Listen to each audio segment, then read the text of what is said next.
Fear God, the hour of judgment has come. Sa pagkakataong ito, pag-uusapan natin ang 4 na propesiya na kailangang maganap at talagang magaganap. Atin itong pag-usapan, mga kaibigan. Propesiya numero 1, ang pagbabago ng lipunan.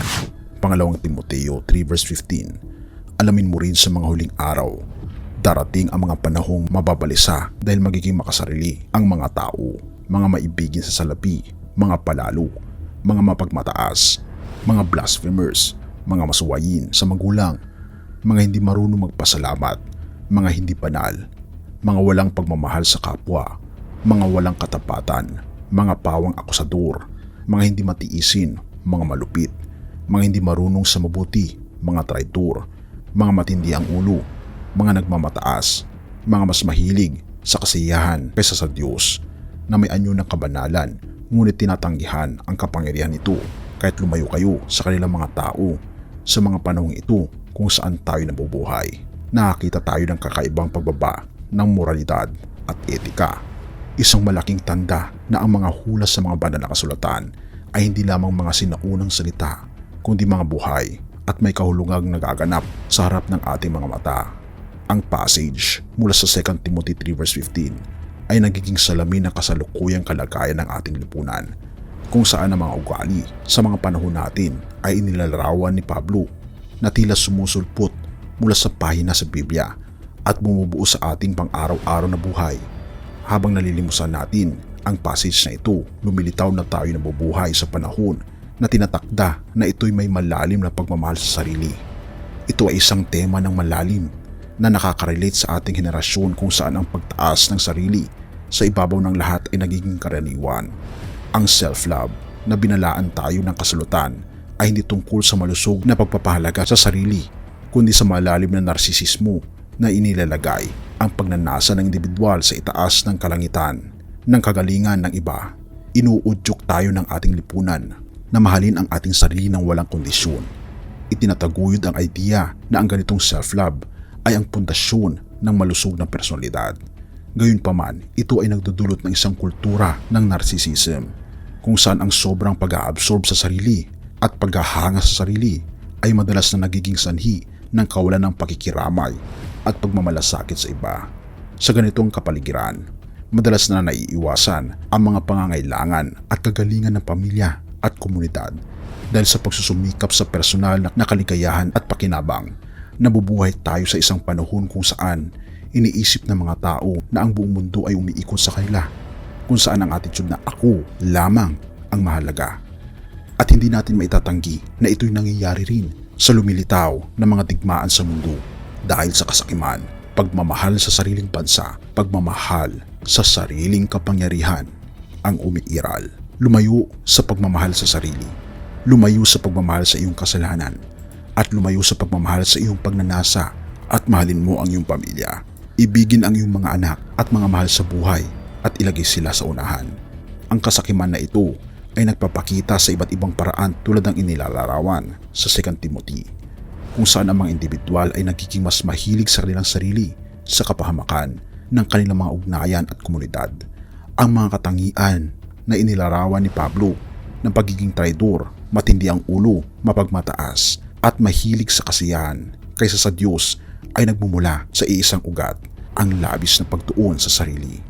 Nabubuhay tayo sa isang lipunan na tinatanggap at kahit na itinataguyod ang mga bagay na dating itinuturing na masama at itinuturing pa rin na kasalanan sa mata ng Panginoon.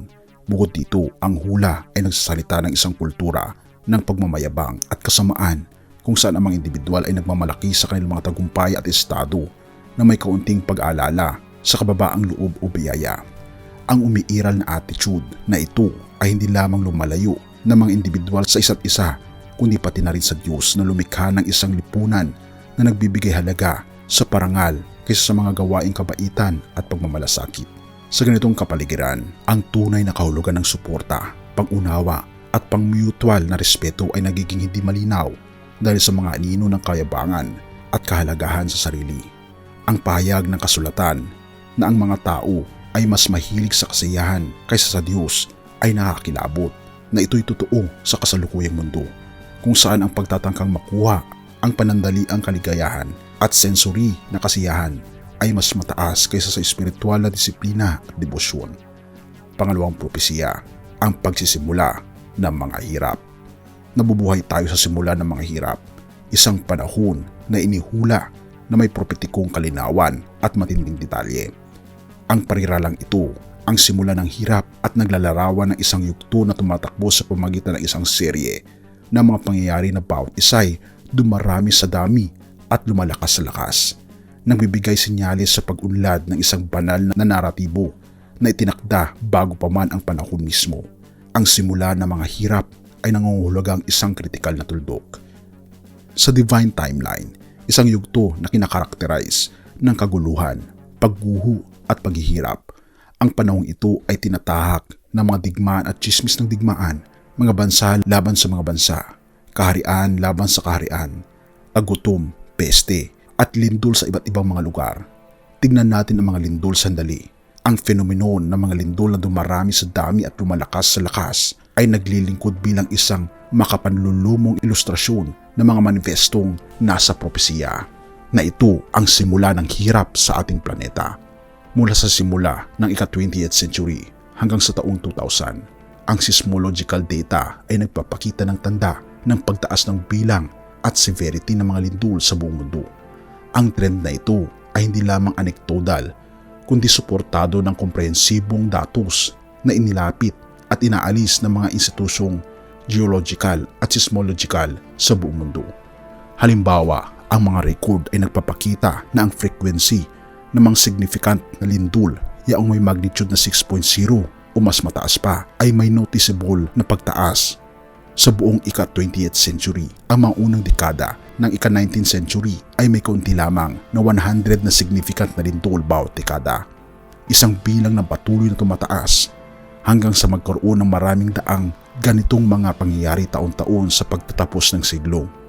Ito ay nagiging tanda ng simula ng isang yugto ng walang katulad na kahalagahan, isang panahon kung saan ang mundo ay inihahanda para sa pagbabalik ni Kristo. Ang mga hirap na ito ay nagpapaalala sa atin na nabubuhay na tayo sa isang yugto ng malalim na hamon at walang kapantay na pagkakataon. Sila isang tawag sa pagiging maingat sa pananalangin at sa mga masusing pangako na mabuhay ng may kahalagahan sa ating pananampalataya, na magkaroon tayo ng kahinahunan at malasakit sa kapwa. Habang inoobserba natin ang mundo sa paligid natin, na base na rin sa Mateo 24, malinaw na ang frequency at intensity ng mga hirap na ito ay talagang dumarami. Ang mga digmaan at alitan ay nagaganap, may mga nakakabahalang regularidad, iniwan ang mga landas ng pinsala at desperasyon. Ang tagutom at mga peste ay sumusugod din ng matindi, na nangangailangan ng walang tigil na puwersa, na sumisira ng mga buhay at nagbibisitang komunidad. At sa gitna ng mga ito, ang kalupaan mismo ay umuungol sa mga lindol at mga natural na kalamidad. Tila ba umaawit para sa kaligtasan. Ang mga pangyayaring ito, bagamat maaring nakakabahala, ay talagang mangyayari. Sila ay nagsisilbing mga tawag ng pananagumpay, mga sinyalis mula sa langit na umaanyaya sa atin na tumingin sa kabila ng temporal at ituon ang ating paningin sa walang hanggan. Binibigyan tayo ng paalala na ang mga ito sa mundong ito, sa lahat ng kanyang kagandahan at kahinahan, ay hindi ang ating pangwakas na tahanan. Pinapaalala sa atin ito ng ating Panginoong Diyos na tayo patuloy na manampalataya sa Kanya. Ang ating pag-asa ay hindi nakasalalay sa pagbabago ng buhangin ng mundong ito, kundi sa di mabilang na pangako ng Diyos. At sa wakas, pinapaalala tayo na si Jesus ay darating ng mabilis. Pangatlong propesiya, dadami ang kaalaman. Daniel 12 verse 4, ngunit ikaw o Daniel, itago mo ang mga salita at isara ang aklat hanggang sa panahon ng katapusan. Marami ang tatakbo paatras at patuloy na tatahak at dadami ang kaalaman. May iba't ibang paliwanag na ibinibigay ang komentaryo ng Biblia tungkol sa Daniel 12 verse 4. At bawat isa ay may mahalagang punto na may papakita. Ang unang pagsasalaysay ay nagsasuggest na ang pariralang maraming tatakbo paatras at patuloy na tatahak at dadami ang kaalaman ay tumutukoy sa mabilis na pag-unlad sa transportasyon at teknolohikal na progreso. Sa kabilang dako, ang pangalawang pagsasalaysay ay nagpapahiwatig na ito ay nangangahulugang marami ang magbabasa ng kasulatan sa kanilang paghahanap ng kaalaman na ang karamihan sa mga eskola ng Biblia ay sumasang-ayon sa interpretasyon na ito na dumadami ang nakakaalam ng katotohanan sa Biblia. Parehong may mga bahagi na ipinapakita sa ating mundo ngayon na may kaugnayan sa pagtaas ng dami at lakas ng mga ito. Ang unang pagsasalaysay ay nagtuturo ng isang pangkahalatang pag-usbong ng kaalaman na nagsasaad na ang pariralang ito ay tumutukoy sa pandaigdigang paglalakbay sa mga huling araw na may mga sasakyan, bus, tren, rockets at eroplano na sumasabay sa pag-unlad ng pisikal na kaalaman. Ang propesiya ni Daniel na dadami ang kaalaman ay natupad sa maraming paraan. Nabubuhay tayo sa isang panahon ng madaling akses sa impormasyon na mahigit pang kaalaman sa ating mga daliri kaysa sa mga kaalaman. Isang panahon ng walang kapantay na kaalaman at teknolohikal na pagsulong. Sa nakalipas na 3,000 years, may malaking pagbabago sa kung paano tayo nabubuhay, nagtatrabaho at nakikipag-ugnayan. Mula sa paggamit ng mga bato hanggang sa pag-unlad ng biotech, nanotech at quantum computing sa ika-21st century. Ipinakikita ng mga ito ang exponential na paglago ng kaalaman. Ang ikatlong propesiya ay nagdadala sa atin ng mensahe na paghahanda at pagbibigay importansya sa kaalaman. Ang kaalaman ay isang biyayang maaring gamitin upang mapabuti ang ating sarili at ang ating kapwa. Nagdadala sa atin ng kapangyarihan na magkaroon ng malalim na pag-unawa sa mga misteryo ng buhay at sa mga plano ng Diyos para sa atin. Pang-apat, ang pag-usbong ng Antikristo at ang pagdating ni Kristo. Binabanggit sa Biblia na bago ang pagdating ng ating Panginoong Diyos ay uusbong ang mga Antikristo at magpapakilala na sila'y Kristo, at nakikita natin sa panahon natin ngayon ang pag-usbong ng napakaraming mga tao na inaangkin nila na sila'y Diyos. Mga tao sa iba't ibang parte ng mundo na nasapian ng masamang espiritu, ang Antikristo. Ngunit huwag tayong magdalawang isip na basahin ang Biblia. Ito ang mapa patungo sa katotohanan, patungo sa tunay na kaligtasan at patungo sa totoong Kristo na siyang nabayubay sa krus. Ibinigay ang bugtong na anak ng Diyos upang tayo ay magkaroon ng pag-asa ng buhay na walang hanggan. At tayo muling kukunin ng ating Panginoong Diyos base na rin sa kanyang pangako sa John 14 verse 1-3. Huwag magulumihanan ang iyong mga puso. Manalig kayo sa Diyos at manalig ka rin sa akin. Sa bahay ng aking ama ay maraming tahanan. At sasabihin ko sa inyo, ako'y paroroon. At kung ako'y nandoon na, ay kukunin ko kayo kung saan man ako naroroon. Sapagkat kung saan man nawa ako naroroon, ay nandun din nawa kayo.